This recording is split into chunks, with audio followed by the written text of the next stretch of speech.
Rain poured over the alien jungle, turning the soil into black mud. The air was heavy with the smell of wet leaves and strange flowers that only bloomed at night.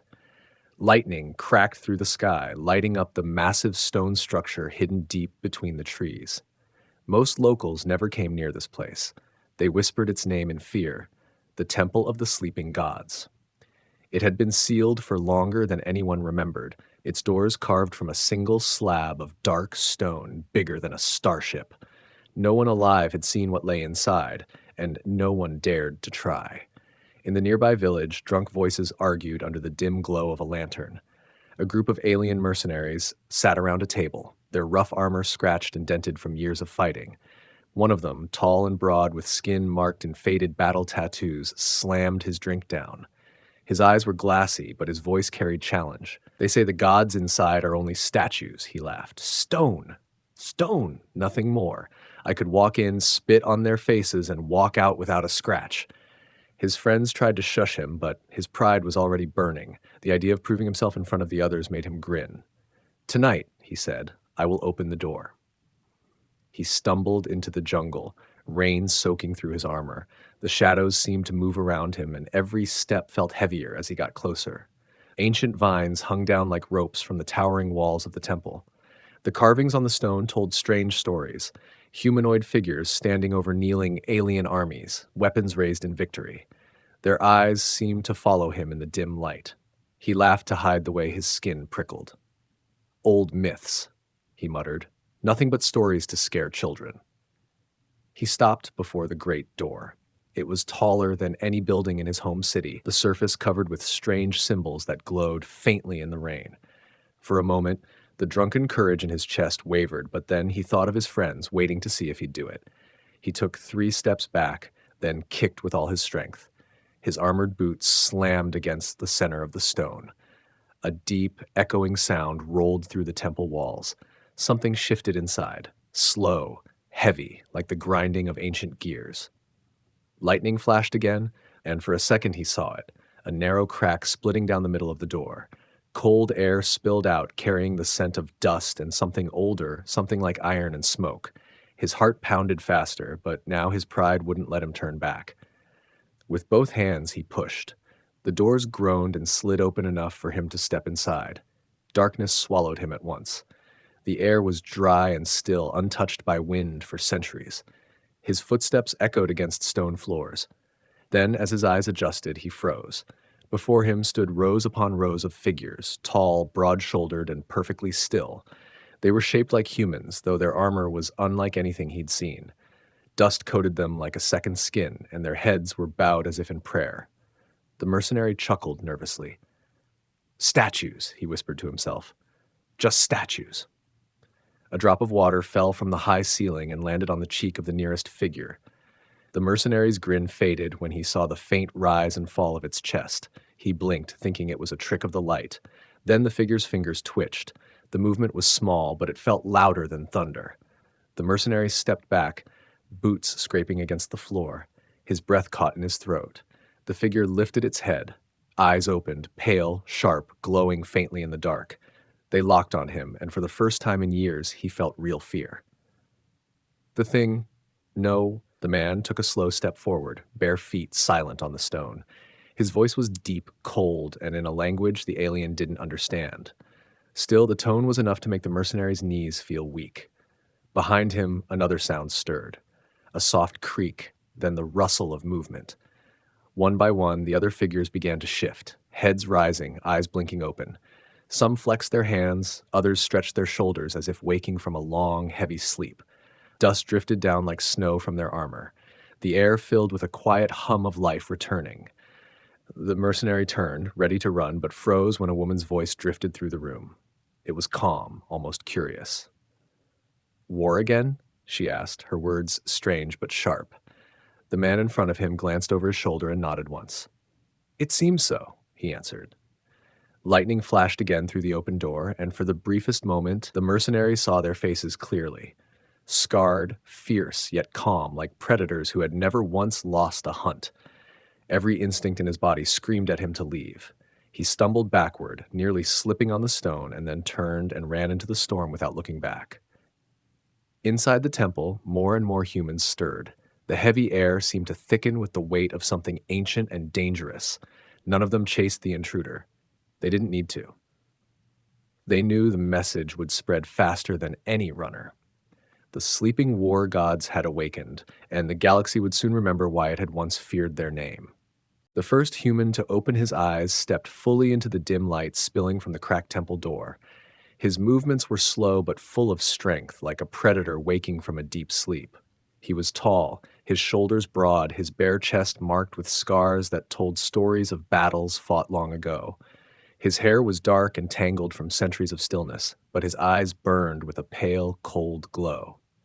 Each step he took was silent, yet the alien mercenary could hear the weight of it in his bones. He stopped just a few paces away from the trembling intruder. His gaze swept over the alien's armor, the strange weapon hanging at his belt, and the scent of fear rolling off him in waves. When the human finally spoke, his voice was deep and sharp. The words were in a language the alien didn't know, but the tone was unmistakable, accusing, dangerous, and filled with authority. The alien's breathing grew fast and uneven. He wanted to run, but something in those glowing eyes held him in place like chains. A faint sound came from deeper inside the temple, a creak of old joints, the scuff of bare feet on stone. The human turned his head slightly, and behind him more figures began to stir. Dust fell from their bodies as they shifted, their armor plates clicking softly. One man rolled his neck until it cracked, another clenched his fists like he was remembering how they felt. There was no confusion in their movements, no fear. They were waking like soldiers who already knew why they were needed. The alien's eyes darted from face to face. Every one of these statues was alive now, their eyes glowing faintly in the dark. The sight made his skin crawl. He had heard war veterans talk about humans before, how they fought with no hesitation, how they didn't stop until the enemy was gone. But those were just stories told in smoky bars. Now, standing here, he knew the stories had been soft lies compared to the truth. A woman stepped forward from the shadows. She was tall like the others, her hair long and pale, her armor lighter but covered in strange symbols etched into the metal. Her gaze wasn't cold like the first man's. It was thoughtful, curious, but no less dangerous. She tilted her head as if listening to something far away, then looked at the man and spoke in the same strange tongue. The alien didn't understand the words, but her voice carried a single question. The man gave the smallest of nods. "It seems so," he replied. The alien didn't need a translation to know what she had asked. War again? The answer felt heavy in the air. One by one, the rest of the humans straightened, their movements smooth and controlled. Some adjusted straps on their ancient armor, others stretched their arms like they were shaking off centuries of stiffness. There was no panic in them, no sense of being lost after such a long sleep. It was as if waking up for war was as natural to them as breathing. The alien's heart pounded louder in his ears than the thunder outside. He realized they weren't looking at him like prey. They weren't even seeing him as a threat. He was nothing to them, just the spark that had lit a fire they were already prepared to burn with. That thought alone sent a cold rush down his spine. One of the humans, younger than the rest, stepped forward and studied the alien's weapon. The human didn't ask for permission. He simply plucked it from the alien's belt, turning it in his hands with a faint frown. He pressed a button, examined the glowing charge, then laughed quietly and tossed it back like a piece of useless junk. The alien fumbled to catch it, almost dropping it in his panic. The message was clear. These war gods didn't see modern weapons as dangerous, they saw them as toys. The storm outside grew louder, wind howling through the half-open temple door. Lightning flashed again, painting the humans' faces in sharp white light. They were not like any other species the alien had met. Their stillness was dangerous. Their calmness was worse. It was the kind of calm that only came from knowing exactly what you were capable of. The alien took a shaky step backward, eyes still locked on the first man. For a moment he thought the human might follow, but the man only turned to look at the others. With a few quick words in their language, he gave an order. The humans began to move. Not rushing, but with purpose, forming loose groups, speaking in low voices. The alien didn't understand the details, but he could feel it. Plans were being made. Finally, the man looked back at him. His expression didn't change, but his voice carried enough weight to make the alien flinch. The words were foreign, but the meaning was clear. Go. Spread the word. Whether it was mercy or arrogance, the alien didn't know, and he wasn't going to stay and find out. He turned and ran, slipping on the wet stone outside. The rain hit his face in cold sheets, but he didn't stop. Every step took him farther from the temple, yet the image of those glowing eyes stayed burned in his mind. He had woken something that should never have been touched, and now the galaxy would pay for it. Inside, the humans watched the door swing slowly shut behind him. The woman who had spoken earlier glanced at the man again. This time, he didn't answer her. He only looked toward the far wall, where old banners hung in tatters. A small smile touched his lips, the kind that promised nothing good for their enemies. The humans had returned to the waking world, and somewhere beyond the storm, war was already coming to meet them. The news spread faster than fire in dry grass. By the next morning, every trader, smuggler, and soldier in the nearby systems was whispering about the impossible. The sleeping war gods were awake. At first, some laughed, thinking it was a drunken tale from a foolish mercenary, but the details matched too perfectly. The trembling alien who had opened the temple door swore on his life that he had seen humans, real humans, alive after centuries of silence. His voice shook when he described their eyes, the way they moved, the way they didn't need weapons to make him feel small. Across the galaxy, old memories began to stir. These were not the humans most people knew, the scattered traders, miners, or explorers. These were the ones from legend. Long before most living species could travel the stars, humans had been warriors without equal. They had fought battles not for survival, but for dominance, and they had won more often than they lost. It was said they could break enemy lines with nothing but their presence, that even the most powerful alien warlords refused to face them in open battle. The stories told that the galaxy had once united, not to fight alongside humans, but to stop them. Armies of dozens of species came together, not because they trusted each other, but because they feared what humans would become if left unchecked. The war had been long and bloody, but in the end, the humans had not been killed. They were too dangerous, too hard to destroy. Instead, the victors had chosen to seal them away, burying their best warriors in hidden places like the temple, hoping time would erase them from memory. Now, that hope was gone. The temple was open. On a moon city orbiting a gas giant, an old alien general woke from his bed in a cold sweat.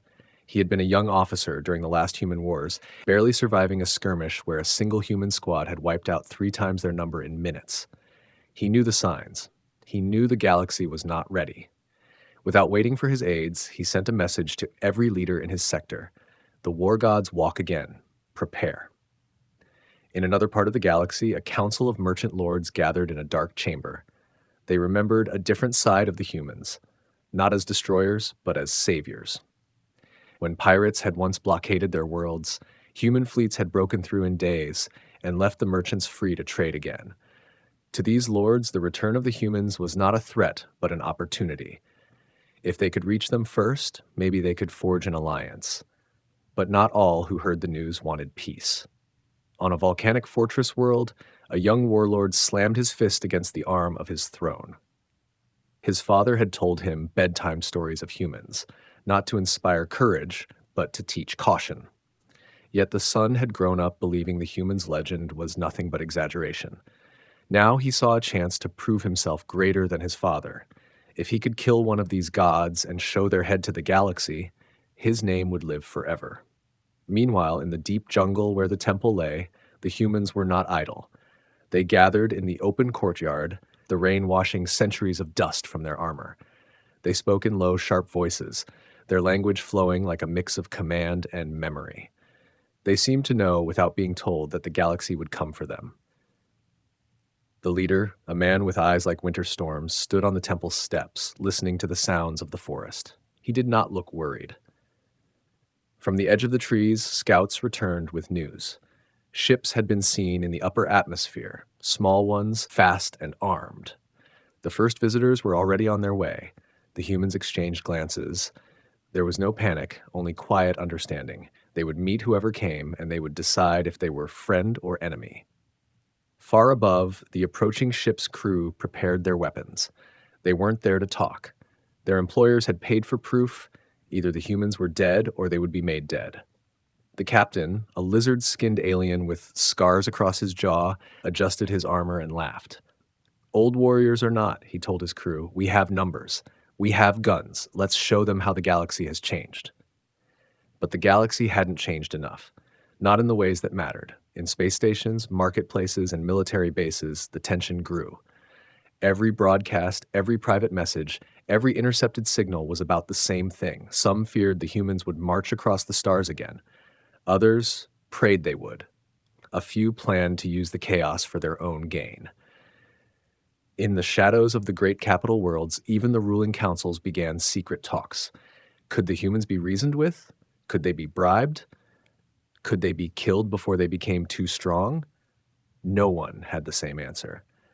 Back in the temple courtyard, the pale-haired woman who had spoken on the night of awakening stood beside the leader. She was listening to the jungle again, her eyes half closed. "They are coming," she said softly. The leader turned his head slightly, the corner of his mouth lifting in the faintest smile. "They always do," he replied. The first ship descended through the clouds, its engines screaming as it landed on the wet soil just beyond the temple gates. Armed figures poured out, weapons raised, voices barking orders. They thought the humans would be surprised. They thought they would be able to control the moment. They were wrong. From the shadows beneath the temple arches, the humans stepped forward, silent as the rain. No weapons in their hands, no fear in their eyes. The leader walked ahead of the others, stopping just far enough that the armed aliens could see him clearly. He said nothing at first. He simply looked at them. And in that moment, the mercenaries felt something they couldn't explain, like standing too close to a storm about to break. The galaxy was about to remember, and it would never forget again. The armed bounty hunters moved into the temple courtyard with their weapons raised high. Their armor was polished but carried dents and scratches from past fights. They were confident. They were confident, their steps heavy and loud against the wet stone. The leader of the group, a tall alien with red markings across his face, pointed at the humans and shouted for them to surrender. His voice was sharp and full of command, but it carried no weight in the eyes of the warriors standing before him. The humans stood in a loose line, unarmed, their faces calm. Rain dripped from their hair and armor, but they did not blink. The pale-haired woman tilted her head slightly, as if studying the intruders like a teacher looking at a classroom of misbehaving students. The human leader stepped forward slowly, bare feet silent against the stone. His eyes locked on the alien commander, and he spoke just one sentence in his own language. None of the bounty hunters understood the words, but a shiver ran through them anyway. The alien commander laughed and gestured to his soldiers. They spread out, circling the humans. "You think you scare us with stares?" he mocked. "We have guns. You have nothing." One of the bounty hunters aimed his weapon directly at the leader's chest and pulled the trigger. The shot cracked through the air, but in the same instant, the human shifted. No one saw exactly how. One moment the weapon was aimed, and the next it was in the human's hands, the barrel bent uselessly. The alien holding it stumbled backward in shock. Then the rest of the humans moved. It was not like the fighting the bounty hunters had trained for. There were no shouts, no heavy footfalls, no clumsy charges. The humans were silent and fast, their movements so precise it looked like they had rehearsed every step. One man caught an alien's wrist, twisted, and sent his weapon flying into the rain. Another human used the flat of his hand to knock a soldier's helmet sideways, blinding him before sweeping his legs from under him. The pale-haired woman stepped into a group of 3 attackers, her hands striking so quickly it was hard to see where the blows landed. In seconds, all 3 were on the ground, gasping for breath. Within moments, the fight was over. Not a single human had fallen. The bounty hunters were sprawled on the wet stone, weapons kicked far away. Some clutched broken arms, others lay dazed and groaning. The human leader stood in the center of the courtyard, the rain running down his face. He looked at the alien commander, who was kneeling with both hands raised, his weapon gone. The leader crouched down so they were eye to eye. He spoke softly, his tone calm but heavy with warning. Even without understanding the words, the alien felt the meaning in his chest. Leave and remember what happened here." The human tossed a bent piece of metal to the ground in front of him. It was the remains of the first weapon fired, now twisted beyond use. The alien commander swallowed hard, nodded once, and stood slowly. The humans began to step back, giving the bounty hunters room to leave. None of them struck a final blow. None of them killed. They didn't need to. The shame of their defeat was worse than death. As the mercenaries limped toward their ship, the rain seemed to grow heavier, as if the jungle itself wanted them gone. The pale-haired woman came to stand beside the leader. "You could have ended them," she said quietly. The leader's eyes stayed on the retreating figures. "They are messengers now," he replied. "Word will spread faster than we could ever travel." From the tree line, scouts returned with reports. They had seen more ships in the sky, different banners, different factions. Some were coming to fight, others to talk. The humans listened without surprise. It was as if they had been expecting this from the moment they opened their eyes. The bounty hunters reached their ship and lifted off, their engines screaming as they shot into the storm clouds. Inside the craft, the commander sat in silence, replaying the fight in his mind. The speed, the strength, the control, he had never seen anything like it. His crew whispered to each other, fear thick in their voices. They all knew the truth. They had been beaten by warriors who hadn't even tried. Back at the temple, the humans began clearing the courtyard. Broken weapons were tossed aside, and the injured mercenaries' footprints were washed away by the rain. The leader stood on the temple steps watching the sky. His mind was already far ahead, seeing the chain of events this single skirmish would set in motion. The galaxy would not ignore what had happened here. More would come, stronger, faster, angrier. But that was fine. The humans were not afraid of war. The pale-haired woman moved closer, glancing at the leader. "Do we wait for them here?" she asked. He shook his head slowly. "No, we go to them." That single sentence made the warriors around him straighten, their eyes sharpening. It had been centuries since they had walked freely under the stars, but the moment had come. They would not hide behind stone walls and let enemies gather strength. They would take the fight to the galaxy on their terms. The rain began to ease, the storm slowly drifting away. A shaft of pale sunlight broke through the clouds, falling across the leader's face. He looked almost like a figure from the carvings on the temple walls, calm, unshaken, and utterly certain of victory. The bounty hunters were gone, but their defeat would echo in every corner of the galaxy. And soon the rest of the stars would see for themselves that the sleeping war gods had returned. Across the galaxy, the story of the temple battle spread like wildfire. Every station, every marketplace, every backroom meeting was filled with whispers about the humans who had returned. Some called them saviors, others called them the beginning of the end. And with each telling, the story grew sharper. How they fought without weapons, how they moved faster than thought, how they spared their enemies not out of mercy, but because they wanted their enemies to live long enough to spread the warning. On distant worlds, alien leaders gathered in council chambers. Some remembered the old war, when humans had been their allies. They spoke of battles where human soldiers fought side by side with their people, never breaking rank even when surrounded. These leaders saw the return of the humans as a chance to end the corruption that had spread since those days. They wanted to send ships, not with armies, but with envoys, ambassadors who could speak to the humans before anyone else claimed them. But in other corners of the galaxy, fear turned quickly into paranoia. The rulers of oppressive empires and criminal syndicates saw the humans as a threat to their power. They remembered the last time humans had risen to fight. Tyrants had fallen, chains had been broken, and those who thought themselves untouchable had been dragged into the dirt. These rulers began to prepare their fleets, gathering mercenaries, building walls of firepower to protect themselves. The humans in the temple knew all of this without needing to hear the exact words. They understood how quickly news would move. They understood that for every friend who came, there would be 10 enemies.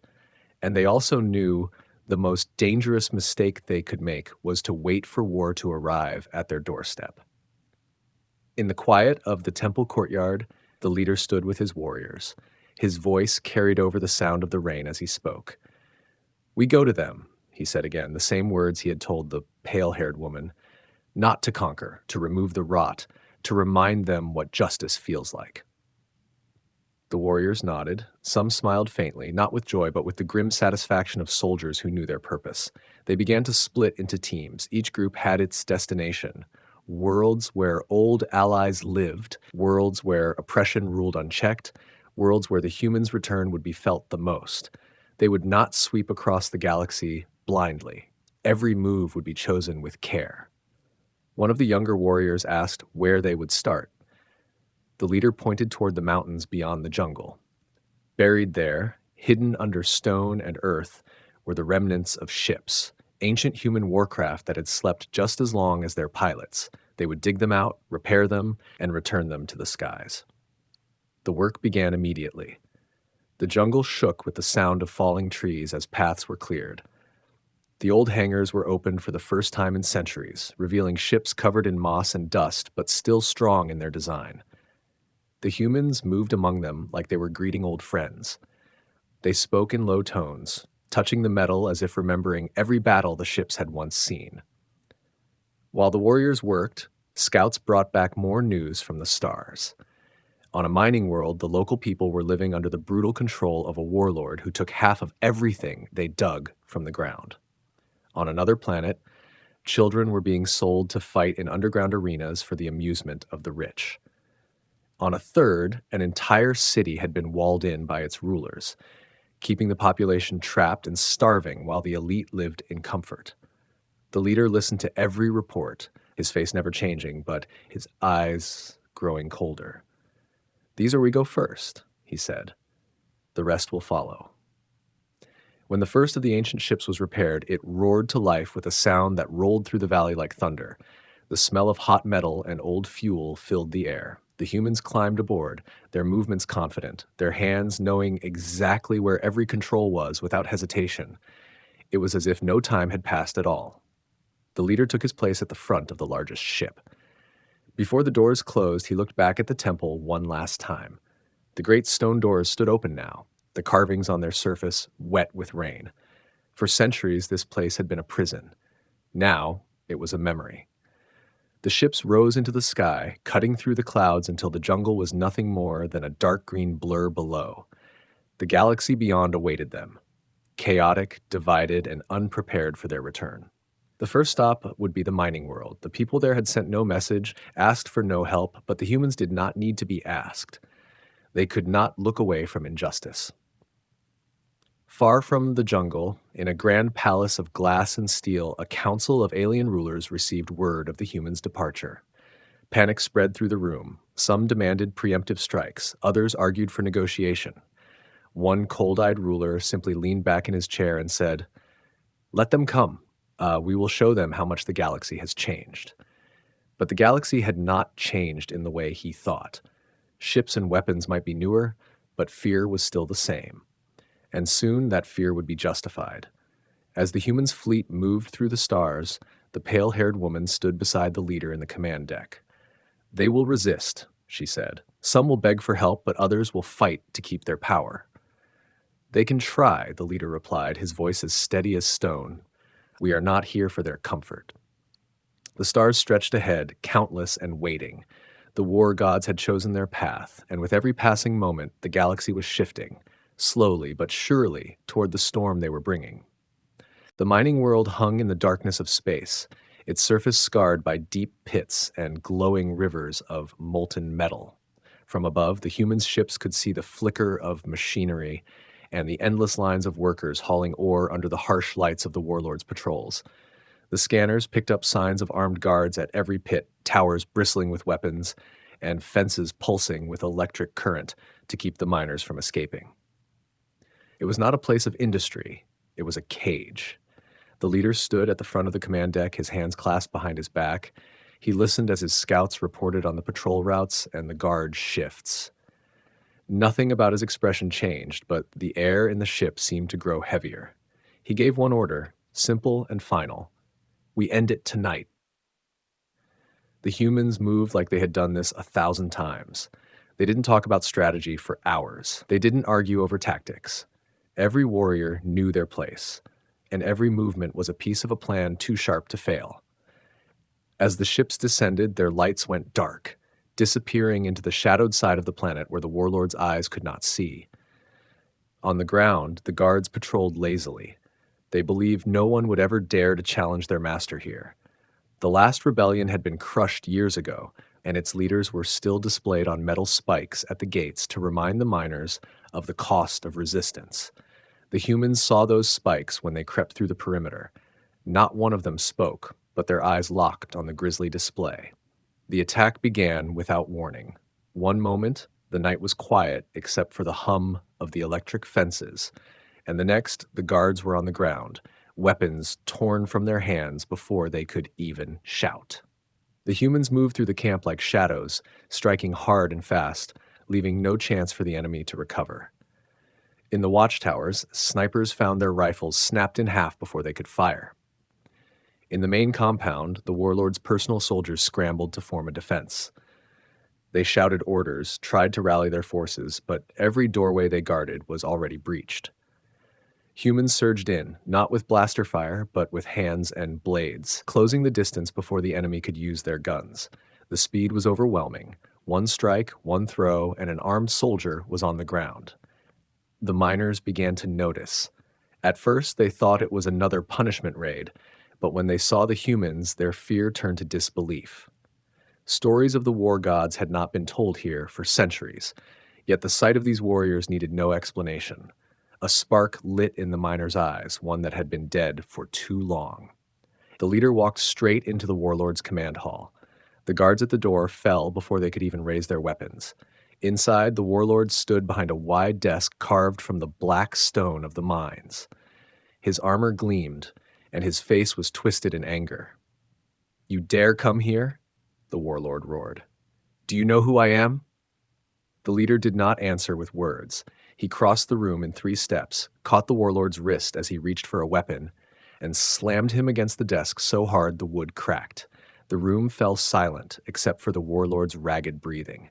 The leader's voice was calm, but it cut through the air like a blade. "You rule nothing now." Outside, the pale-haired woman led the other humans in unlocking the gates. The miners poured out, their chains cut, their collars removed. Some stared at the night sky for the first time in years, breathing in air without the stench of the pits. Others fell to their knees, weeping. The warlord was dragged outside and thrown to the ground before the freed miners. The leader looked at them and spoke in a voice that carried across the courtyard. "This man stole your freedom. What happens to him now is your choice."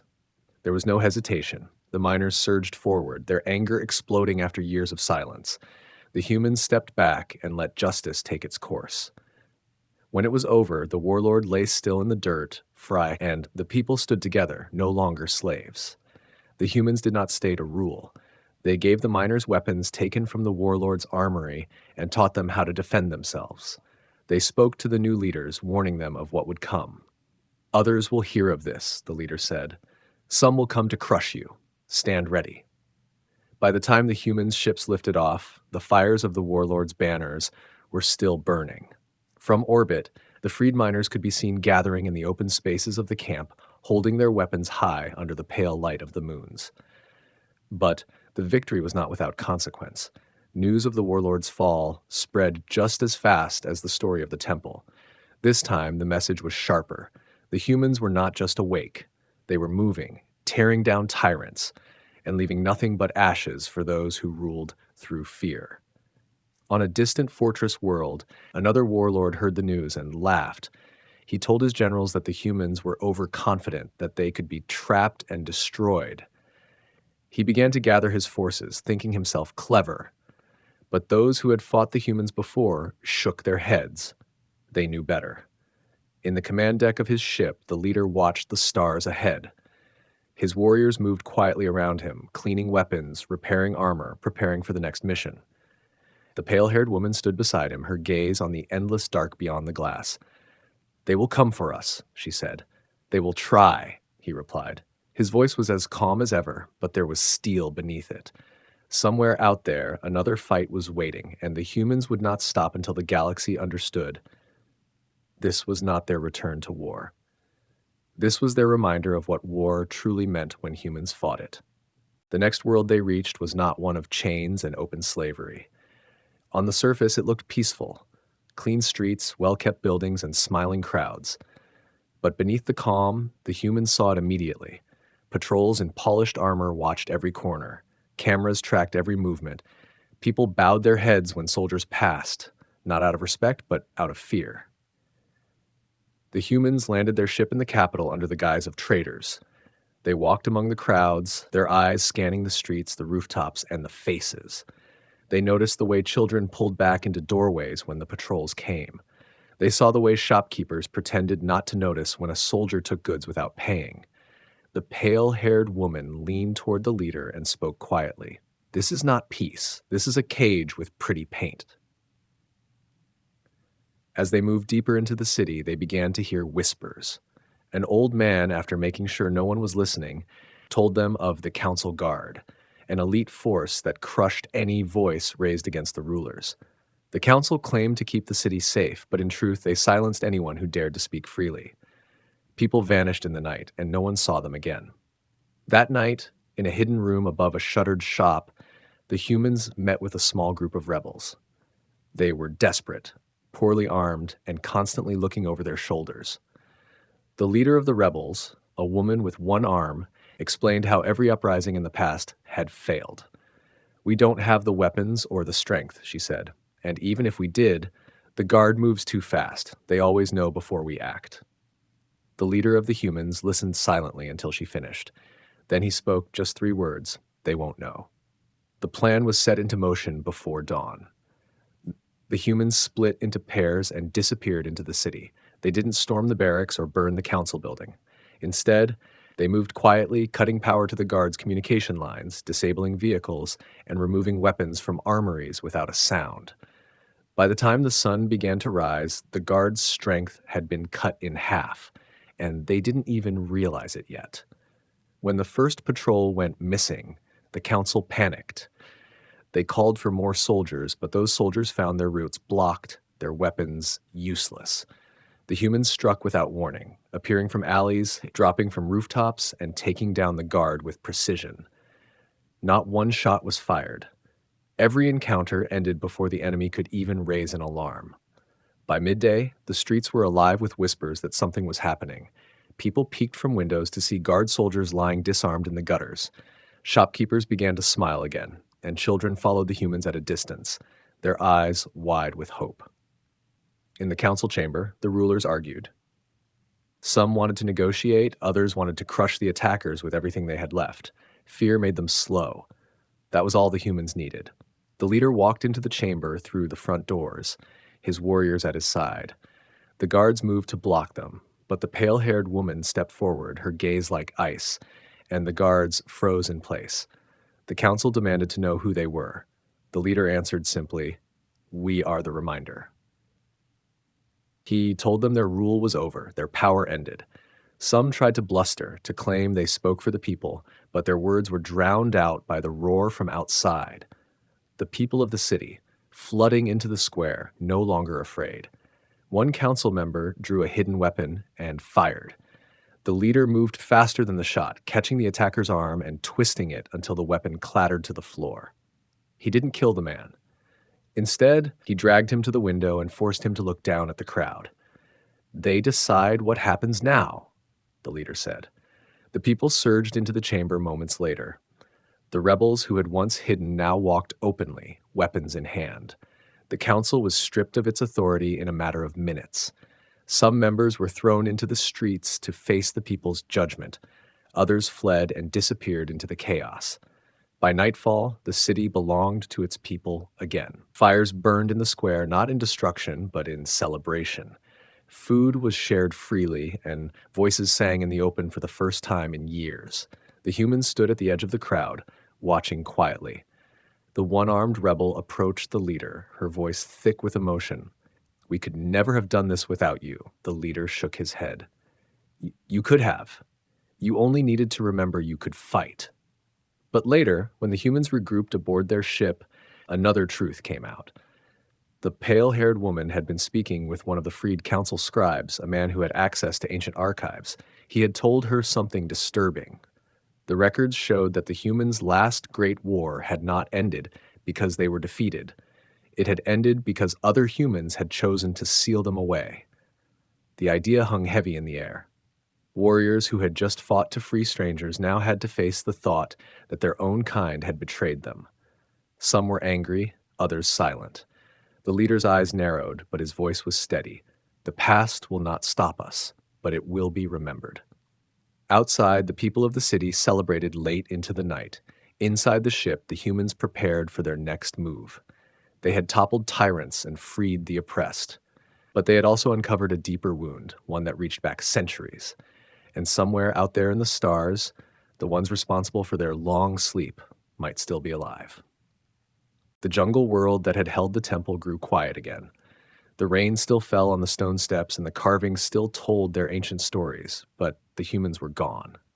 The great doors, once sealed for centuries, now stood open with nothing inside but shadows. The sleeping war gods no longer slept. Far above, their fleet moved like silent predators through the black sea of space. The ships, once buried under earth and vines, now roared with life, their engines leaving faint trails of light in the void. Inside the command deck of the largest vessel, the leader stood before a wide screen showing the map of the galaxy.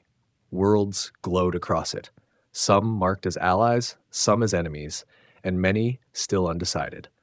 He studied the map with the calm patience of someone who had already seen wars from beginning to end. Around him, the warriors prepared their gear, sharpened blades, checked weapons, and spoke in quiet tones. Every movement carried purpose. Every pair of eyes was fixed on the path ahead. The pale-haired woman stood beside the leader. She had been with him since the moment they awoke, her instincts sharp, her presence steady. "They will be watching us now," she said. "Every ruler who fears us is already planning how to stop us." "They can try," the leader replied, his voice deep and certain. "We will move faster than their fear can travel." Their plan was not to settle, not to claim a single world and defend it, but to keep moving. They would appear where they were least expected, strike where corruption had rooted deepest, and vanish before the enemy could gather their full strength. The galaxy would never be allowed to rest easy. In the war room, they received reports from the allies they had made since their awakening.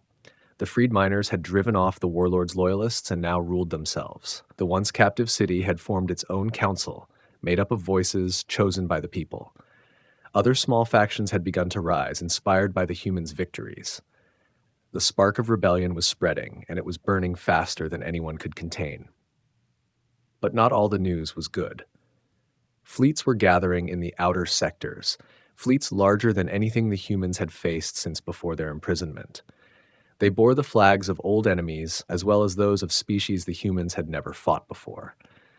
The galaxy was uniting again, not in peace, but in preparation for war. The leader listened to every report, his eyes steady.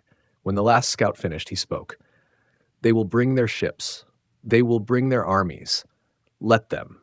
The more they gather, the easier it is to break them all at once." His words lit a fire in the warriors around him. They did not fear the coming storm. They welcomed it.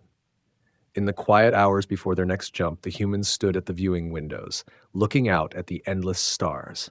Some spoke softly of the worlds they remembered before the long sleep. Others stayed silent, their minds fixed on the battles ahead. None doubted their path. When the time came, the fleet moved again. Engines flared, and the ships slipped into faster-than-light travel, vanishing into the dark. Their destination was not revealed to all. Only the leader and a few of his closest warriors knew the full plan. Surprise was their greatest weapon, and they meant to use it well.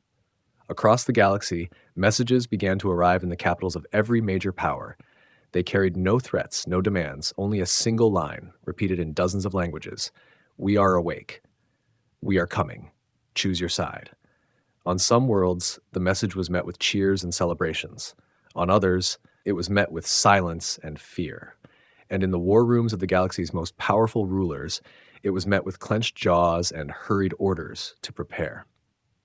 The human ships dropped out of hyperspace over a small moon. From the surface, the people looked up to see the dark silhouettes of the war god's fleet blotting out the stars. They did not come with destruction this time, but with an offer. The leader addressed the gathered crowd from the steps of the moon's central hall. "You will stand with us," he said, "or you will stand aside, but you will not stand in the way." The moon's leaders agreed without hesitation, swearing loyalty and opening their ports to the humans. Supplies were loaded, repairs made, and new volunteers joined the fleet. Some were eager for battle. Others came because they had nothing left to lose. When the fleet rose again into the stars, it was larger than before. Stronger. Faster. From the window of his ship, the leader watched the moon shrink into the distance. His mind was not on the victory behind them, but on the path ahead. There would be no return to the temple, no more long sleep. The time for hiding had ended forever. The pale-haired woman stepped up beside him. "When this war ends, what then?" she asked. He looked at her for a long moment, then turned his eyes back to the stars. "When this war ends," he said, "we will find whoever put us in chains, and we will ask them why." The words hung in the air like a promise, cold and unshakable. Around them, the warriors continued their work, the hum of the ship's engines a steady heartbeat in the silence. Somewhere, far beyond the edge of the galaxy, they knew the ones who had sealed them away might still be alive. Whether they were human or not, no longer mattered. The war gods would find them, and when they did, the stars themselves would tremble. The fleet turned toward its next target, vanishing once more into the black. In their wake, the galaxy braced for what was coming, knowing that no wall, no army, no weapon had ever truly stopped the humans when they were awake. And now, they were very much awake.